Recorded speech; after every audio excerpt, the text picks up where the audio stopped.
Welcome to our 5 on 5. Please welcome back Hawley, the Aquatics Director for the Rogue Valley Family YMCA. Good to see you again. How are you? Hi, nice to see you. We did this last year at kind of the beginning of the season. You know, a lot of different directions, a lot of things I want to cover, but I guess maybe to start, what are kind of the rules of the water? Are there some generic, whether it's rivers, lakes, backyard pool? So basically going to the water, you want to make sure that you have a water watcher. You want somebody watching you while you're swimming. That's rule number one, watching your kids, having somebody that can actually help you when it's needed. So no phones. No phones. Make sure that you're actually watching. So that's most important, is having somebody there that can actually help you when it's needed. Okay, and what if someone sees someone in the water? Let's say you're not in the water and you're watching someone that is struggling in the water. Do you jump in? Do you try and hand them something? What is the proper Jumping process? in is probably the last thing that you want to do. You want to, hopefully you have something that floats. There's a lot of things out there that float. Throw something to them that floats, extend something to them. So you don't really want to make contact if you don't have to. That's like the last thing that you want to take place. You want to, so bringing something that floats is a good idea. Okay, and I'm curious about, I've been reading things about drowning is actually a quiet activity. It's not what we may think it is. No, it's not like you see on TV. It's very quiet. It's very quick. So most times it's not recognizable. So it's paying attention. People that have their head tilted back, basically they're trying to keep their mouth out of the water so that they can breathe, and they're vertical. So those are things to look for. They're not really making any progress anywhere. They're staying in that one spot, and they're just focusing on air. Just keeping your head above water. Interesting. All right, I guess it'd be a good time to talk about swimming lessons. Swimming lessons. Offered at a lot of different places, including the YMCA. Yes, we do. We offer swimming lessons for all ages. Knowing how to swim is your best defense against trouble in the water. So that's a great idea. Any age, we do it at the Y. Yeah. So. Okay, look it up. Yeah. Okay, very good. We'll take a quick break. Not much more in just a moment. Stay with us.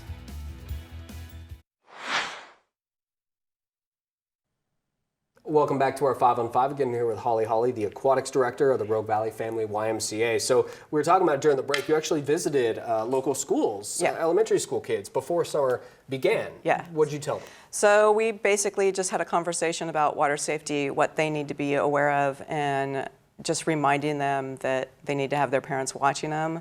That they should wear a life jacket when they can't swim, and also asking permission to get into the water before they actually go to the pool or wherever it is that they're going, so that the parent that's supposed to be watching them knows, okay, hey, I'm going in now. So. Yeah, no, good rules. And you visited more than a dozen schools? Yeah, so that's amazing. Just to trying to get it out there. Yeah.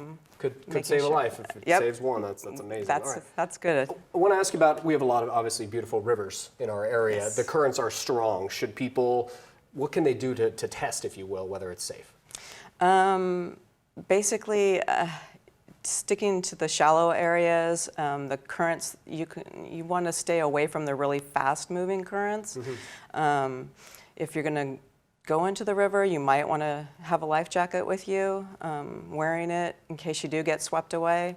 Basically, the water is constantly moving, it's flowing, so you want to make sure that you make smart choices. Yeah, even in people don't necessarily think of like the upper Rogue as rough water, but we do see drownings.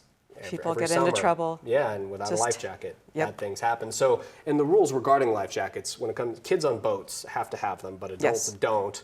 But oftentimes there's no time to predict these things. If you don't know how to swim, you should wear a life jacket. If you're out boating, you need to be safe. You need to be the example for your children. If you want them to follow the rules, then you should modify that. You should, be doing the same thing. So. Okay, and what about water temperature? Does that affect our ability our lakes and rivers right now are cold. Yeah. So will that affect our ability if we fall out of a boat or something to swim back? Just think, yes, so it takes your breath away sometimes. And then just that initial shock of getting into the water can actually, somebody that's not a good swimmer can put them in a panic mode. And then it's just a series of events that put you in a bad situation. that you weren't expecting to begin with. So cold water is definitely going to take your breath away. It's going to make you tireder quicker. So those are things to be aware of. Yeah, definitely. And don't underestimate the power of the water. And You have to have a lot of respect for the water. Yeah, indeed. I just want everybody to be safe, make sure nothing terrible happens. Good to see you. Thanks for coming. Thank Appreciate you. it. All right, stay with us. We'll be right back.